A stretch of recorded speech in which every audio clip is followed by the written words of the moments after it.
Boa tarde a todos. Mais uma vez estamos aqui na nossa aula remota de Físico-Química Experimental. E vamos hoje, no nosso terceiro experimento, falar sobre a construção e determinação da capacidade calorífica de um calorímetro caseiro. É uma atividade que é para você fazer em casa, em grupo. Vocês aí vão ver como vocês vão se resolver para fazer isso. Há uma experiência já baseada naquele nosso primeiro experimento, que foi a determinação do equivalente, né, em água de um calorímetro, que era a determinação da capacidade calorífica de um calorímetro caseiro. E hoje nós vamos ver rapidamente, não é uma coisa complicada, o que é, como fazer. Já falei sobre os calorímetros na nossa primeira aula sobre o primeiro experimento. Então, eu só quero tecer alguns comentários sobre como construir um calorímetro caseiro. Gente, um calorímetro oficial, simples, é esse aqui que vocês estão vendo. Em geral, ele é uma caixa isolada, né? Dentro você tem algum outro recipiente menor, completamente isolado do exterior, em geral com um elemento isolante. Um calorímetro ele tem uma entrada aqui, em geral, para um termômetro, e entradas também elétricas e mais um agitador. Então, um calorímetro basicamente é esse, um calorímetro oficial, não é tão caro assim, mas esse é um calorímetro simples. Tem calorímetros com bombas calorimétricas que são de bancada, muito mais caras, muito mais complicadas, mas de maneira geral um calorímetro é um copo dentro do outro, de certa maneira, com algum material isolante entre eles, onde você tem uma entrada para um termômetro, outra entrada para um agitador, um pouquinho mais complexo, e tem a entrada aqui para, no caso, energia elétrica, onde você pode ter uma pequena faísca elétrica dentro também. Mas o calorímetro geral, básico, tem essa conformação, ou simplesmente um copo isolado do meio aqui. O isolamento é o mais simples possível, apenas um becker, só tem isolado com ar. Tem um agitador, que pode ser um agitador de anel ou um agitador de palitinho, e um termômetro. Mas há diversos formatos e maneiras de construir um calorímetro caseiro, e essa é justamente o objetivo de vocês nessa aula. Vocês irão construir um calorímetro caseiro em grupo, vocês vão ter uma semana para construir esse calorímetro, e depois vocês vão ter mais uma semana para testar o calorímetro, fazer uma experiência simples e determinar a capacidade calorífica deste calorímetro. É uma coisa divertida até, de certa forma, tem soluções inteligentes para criar um calorímetro um melhor ou pior do que o outro, e há diversos formatos, gente. Aqui, talvez o mais simples de todos, você tem um copo de alumínio, muitas vezes é uma latinha de refrigerante, e essa latinha ela está envolvida por uma camada aqui de isopor, uma tampa de isopor, uma entradinha aqui que você tem uma paletinha, não sei se vocês conseguem ver aqui, um agitador manual e um termômetro. Então essa é a maneira mais simples. Aqui tem uma outra forma de ver, a lata está inteira aqui e você tem uma tampa que cobre ele completamente, tem um furo aqui para um termômetro e pode ter outros furos se você quiser, ou a mesma agitação manual.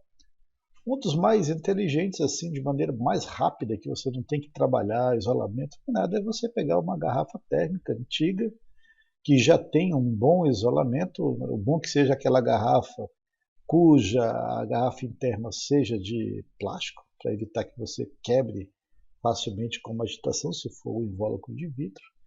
E a tampa é furada em dois lugares, aí aqui ó, tem um agitador de anel e tem um termômetro. Tem gente que gosta de usar aquelas garrafinhas para deixar a cerveja gelada, e dentro você pode ter algum tipo de outra garrafa interna, isolante, às vezes pode ser até mesmo uma garrafa térmica. E a entrada aqui para, no caso, o termômetro. Dependendo, às vezes fica difícil colocar um agitador nesse formato, mas também é possível. Então tem várias maneiras, tem umas mais inteligentes, outras menos, tem uns que são bem bonitos, outros são toscos. Mas a ideia é que no final, seja da maneira como foi construída, ele tem que ter um bom isolamento térmico e tem que ter alguns, vamos dizer, itens básicos em sua construção. Basicamente é isso daqui, ó. Um calorímetro ele tem que ter um isolante externo, um copo externo, Pode ter um copo interno, aqui no caso ele está usando um próprio vidro. Tem que ter uma tampa também que isole o seu invólucro interno do exterior. E tem que ter, no mínimo, um termômetro digital que você possa ler, ou mesmo um termômetro de escala normal, mercúrio ou álcool. Esses termômetros aqui de escala parecem assim, difíceis de encontrar, mas tem várias lojas aqui mesmo em Manaus em que você pode encontrar termômetros digitais, alguns até para ser usado em cozinha. Tem de vários formatos, vários tamanhos, e vocês podem encontrar este tipo de material para criar o calorímetro de vocês. Às vezes até com o material que você tem em casa, você pode criar esse calorímetro caseiro. Então, o primeiro desafio é a construção de um calorímetro caseiro. Tem várias maneiras de você construir, aí vai depender de cada equipe como vai fazer a maneira mais fácil, mais rápida, mais econômica ou mais elegante. Depende. Tá? Na internet também tem trocentos vídeos ensinando como construir um calorímetro. Eu já coloquei alguns desses vídeos na nossa página da internet, ali da nossa sala de aula virtual, e vocês podem ter acesso. Ok? Então esse é o primeiro desafio, agora de uma maneira bem simples. Um calorímetro caseiro, gente, ele tem essas 4 etapas. Você tem um recipiente de isopor, que tem que ter uma tampa bem ajustada, ou então você vai ter que fazer essa tampa, é só comprar folha de isopor, cola, você pode fazer uma tampa bem bonitinha. E não pode haver folgas entre a tampa e a parede do recipiente, porque aí você vai ter perda de calor. E dentro desse recipiente de isopor, você vai colocar um outro recipiente, ou de metal ou de plástico, um outro copo, vamos dizer, interno. Pode ser até vidro, mas aí você tem que tomar um pouco de cuidado, não tem problema nenhum. E você vai utilizar algum material para tampar ou preencher os espaços que possam ter entre esse recipiente interno e o recipiente externo isolante. Aí você pode usar várias coisas, algodão, fibra de vidro, papelão. Tem gente que compra aquelas bolinhas de isopor mesmo, bem pequenininhas, e vai preenchendo os espaços. Tem gente que simplesmente pega um pedaço de isopor, pica ele e vai colocando de maneira que tenha um isolamento perfeito ali. E uma vez que você fez isso, aí você vai para a tampa da embalagem e faz 2 furos. Um vai ser para a entrada do termômetro, tem que ser o suficiente para que entre o termômetro de maneira justinha, mas não tão apertado, mas não pode ser um buraco grande demais, um orifício, que deixe o termômetro solto. E um outro para um agitador. E esse agitador, na verdade, é uma hastezinha, pode ser, por exemplo, até um espeto de churrasco, claro, tirar daquela ponta, com alguma coisa colada na ponta, ou pode ser simplesmente um aramezinho revestido de plástico, fazendo um aro, ou o que a gente chama de agitador de anel. E aí pronto, você tem um calorímetro, tem um canalzinho de física, que é esse que está aqui embaixo, e ele apresenta bem bonitinho a formação do calorímetro passo a passo. Vamos assistir agora a esse vídeo, muito instrutivo, muito simples, muito fácil. Vocês vão ter boas ideias por aí.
Então é isso, simples, poucas etapas, e aí nós temos como produto esse calorímetro simples que vocês estão vendo em tela. Então, é basicamente essas as etapas para a construção de um calorímetro caseiro. Gente, não tem muito aqui mistério, tá? Você vai ter que ter um termômetro, você vai ter que ter um recipiente externo, isolado, isolante, em geral pode ser isopor, você pode ter um outro, e um copo interno. Na maioria das vezes, para coisa mais simples, é você pegar uma latinha de refrigerante, uma latinha de qualquer outra coisa, ou até aproveitar já quase que um calorímetro que você já tem, utilizando uma garrafa térmica antiga que não está sendo mais usada, até aquelas garrafas às vezes que o pessoal usa para levar para a academia, se não tiver mais uso, é possível fazer e melhorar o isolamento externo, fica perfeito. Ok? Dito isso, vamos para a segunda etapa. Aí você vai fazer o procedimento experimental. O procedimento experimental é justamente aquele do nosso primeiro experimento, que seria da determinação do equivalente em água de um calorímetro, que para nós é a própria capacidade calorífica. Então vocês vão fazer na prática aquilo que vocês basicamente viram no primeiro experimento. Claro que o procedimento está bem mais simplificado, você não vai precisar fazer não sei quantas vezes. Basicamente é esse aqui, só vai ter uma única etapa. Então você vai pegar o seu calorímetro que você construiu, você vai inserir 100 ml de água destilada, ou não precisa ser água destilada, pode ser água de torneira também, se estiver filtrada, melhor ainda, não precisa ser água mineral. Então você vai inserir 100 ml, eu espero que o seu calorímetro construído permita ter 200 ml dentro do líquido, você tem que tomar cuidado. Em água a temperatura ambiente, coloca ali dentro, mede a temperatura, deixa um tempo ali até ambientar, até você chegar à temperatura finalzinha ali, opa, já tem a temperatura, vai medindo, e depois você vai inserir mais 100 ml. Aqui, esses novos 100 ml, eles têm que estar pelo menos a uma temperatura 30 graus acima da temperatura ambiente. Pode ser mais, tá? Pode ser 40, pode ser 50. Mas como vocês não estão em laboratório, é bom não colocar temperaturas muito próximas do ambiente. Você mediu a temperatura ambiente, deu 25, eu vou colocar 35. Não, coloque ali 55, 60. Eu estou dizendo aqui 30 apenas com uma base, mas você pode colocar um pouco mais aí, a temperatura 35, 37, 42. O que importa é que você saiba qual é a temperatura da água que você está utilizando, ok? Estou colocando exatamente com 42 graus de diferença acima da temperatura ambiente. É bom você perceber que é acima da temperatura ambiente. Porque se você diz, a temperatura está 30, eu vou colocar 45, estou colocando 45 graus, não, você está colocando 15. Então tente colocar pelo menos 30.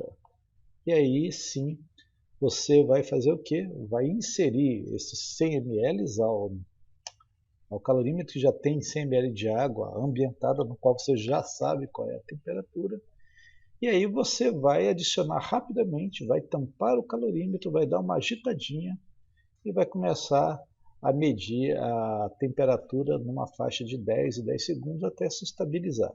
Repita só mais uma única vez essa etapa, só para você ter ideia. Se não deu nada errado, então está pronto. Se você perceber que os dados não estão legais, você quer repetir outras vezes, só tome cuidado. Uma vez que você colocou água quente no calorímetro, para você usar ele de novo, você tem que esperar ele esfriar um pouquinho, tá? Ele tem que perder aquele calor que ele absorveu, então lave o calorímetro várias vezes com a água ali da torneira, até que a temperatura volte à temperatura ambiente, e aí você repete de novo o que você achar interessante. Pessoal, eu quero fazer 4 vezes. Pode, não tem problema. E com isso você vai e faz os mesmos cálculos que nós já fizemos no experimento 1, e você vai descobrir, calcular, determinar, ou dependendo do grau aí dos seus aparelhos em termos de acuracidade, você vai estimar mais ou menos a capacidade calorífica do seu calorímetro básico, seu calorímetro caseiro. Então, use o experimento número 1 como roteiro básico. Tá? Não vai precisar fazer todo ele, não. Apenas uma ou duas vezes no máximo, pelo menos 2 medidas, só para você verificar a acuracidade do seu calorímetro, ok? E aí você tem os resultados que serão entregues em data posterior e você vai ter que me entregar basicamente dois resultados. Um é um relatório sucinto do experimento com 4 etapinhas e o outro é o vídeo do experimento com 3 características. No relatório sucinto do experimento, você não vai precisar fazer a introdução, precisar colocar resumo, a introdução teórica, não, isso daí não vai ser preciso. Basicamente, eu só quero que você descreva o procedimento que você usou na construção do seu calorímetro, porque dependendo da equipe pode fazer diferente. Então, utilizou-se tal material, cortou-se tal coisa, inseriu-se, colou-se, eu gostaria de um procedimento, tá? Não precisa ser uma coisa muito extensa. Descrever o procedimento usado na obtenção dos dados, e aqui é o procedimento em si da experiência, pegou tantos ml de água, para tantos ml de água, com tal temperatura. Notem que eu coloquei 100 ml. 100 ml é uma boa quantidade, mas você diz assim, olha, o meu calorímetro ficou meio pequeno. Eu posso colocar 50 ml? Pode, não tem problema. E aí você descreve no procedimento, nós usamos 50 ml. Tarará. Ou então você fez um calorímetro um pouco maior e você quer colocar um pouco mais de água, porque o seu termômetro não é tão grande assim, também não tem problema nenhum. Aí você vai descrever aqui no seu procedimento, tranquilo, ok? E aí, com esses dados que você coletou, você vai planilhar, vai colocar numa tabelinha, você vai calcular o equivalente em água, ou seja, a capacidade calorífica do seu calorímetro, ok? Bonitinho. E é só uma conclusão. Então, basicamente, é procedimento, os cálculos em si e uma conclusão simples. Na conclusão, eu quero saber qual o valor da capacidade calorífica que você encontrou e o que isso significa para o seu calorímetro. Se o calorímetro é muito bom, é muito ruim, ele absorve muito calor, ele não absorve nada, né? Ele libera tudo. Então, eu quero saber o que significa o seu calorímetro. O seu calorímetro foi feito em casa, então provavelmente você fez algumas aproximações na construção dele. Então, que aproximações foram consideradas para você obter esse valor no seu experimento caseiro? Então, está faltando uma interrogaçãozinha. E você vai ver, olha, professor, o meu termômetro não era digital, então foi no olhômetro. Talvez essa variação de temperatura não tenha sido a melhor. Nós esquentamos e não tínhamos como medir muito rápido. Enfim, eu quero saber que aproximações você considerou para chegar a essa capacidade calorífica, que no final é uma estimativa. Um valor muito preciso você só vai obter em laboratório. Mas com cuidado, em casa é possível encontrar essa capacidade calorífica, às vezes, com pelo menos 95% de precisão do valor que seria encontrado em laboratório com todo cuidado. Então é possível você calcular e descobrir qual é a capacidade calorífica do seu calorímetro, da sua garrafa térmica e assim por diante. Ok? E um segundo produto é um vídeo do experimento. Eu vou querer um videozinho, estamos na era aí dos vídeos, dos memes.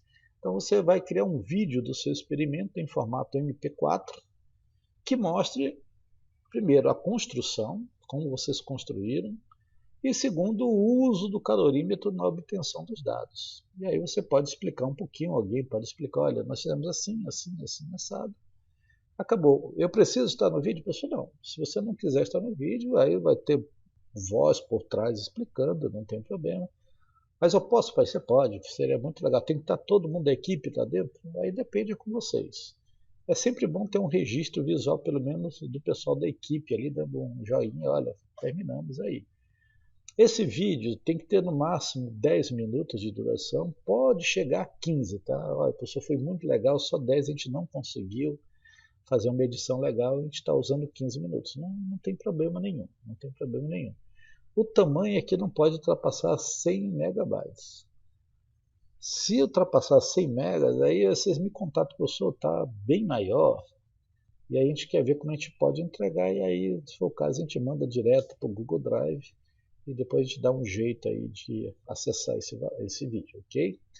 Se você filmar isso com o smartphone, então filme na posição horizontal, não na vertical, que fica muito complicado, fica ruim de ver, então filme na horizontal com uma boa definição. E a data de entrega são 2 semanas, ou seja, vocês vão ter essa semana agora para construir e a outra semana para calcular a capacidade calorífica. Isso daqui, com muito trabalho, vocês vão levar talvez 1 ou 2 dias, se vocês forem comprar um bom material, tal, planejar, para construir o calorímetro. E uma vez construído, é questão de meia hora, no máximo 2 horas, para você obter todos os dados várias vezes, quantas você quiser, e talvez ali mais 2 horas para fazer os cálculos. Então, no máximo, você gastaria aí uma tarde fazendo tudo. E claro, está em grupo, fazer o relatóriozinho e me entregar. Então a entrega vai ser no dia 14 de maio, ou seja, sem ser essa sexta que vem, na outra sexta que vem. Então essa próxima semana vocês estão liberados, a aula é assíncrona para vocês construírem, e na outra semana vai ser para entregar o resultado. Ok? Tranquilo? E aí temos as referências de sempre, e aí eu estou esperando o relatório de vocês. Joia? Vamos às perguntas?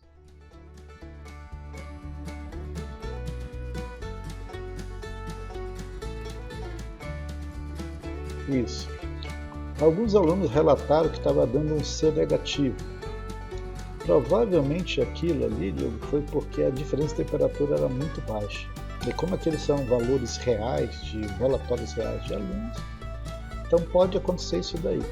Para evitar isso, eu já estou colocando uma diferença de temperatura bem maior. Aí está 30, 40 graus acima da temperatura ambiente, faz do mesmo jeito, espera a temperatura entrar em equilíbrio, vamos dizer, água fria ali dentro do calorímetro, depois insere água quente, sobe e aí deixa estabilizar a temperatura, deixa ela baixar até ela estabilizar ali, talvez 3, 4 minutos é o tempo que vai levar. Vai dar certinho, perfeito. Claro que um excelente calorímetro, gente, é aquele que tem a menor capacidade calorífica. Quer dizer que é aquele calorímetro que absorve o menos possível de calor. É muito difícil porque todo calorímetro vai absorver calor. Quanto maior a capacidade calorífica de um calorímetro, menos você vai perceber a diferença de temperatura no final.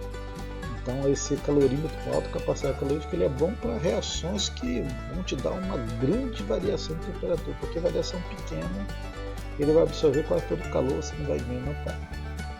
Para variações muito, muito pequenas, você tem que ter um calorímetro com capacidade calorífica mínima possível. Ou seja, todo o calor é gasto ali no experimento mesmo, muito pouco absorvido pelo calor.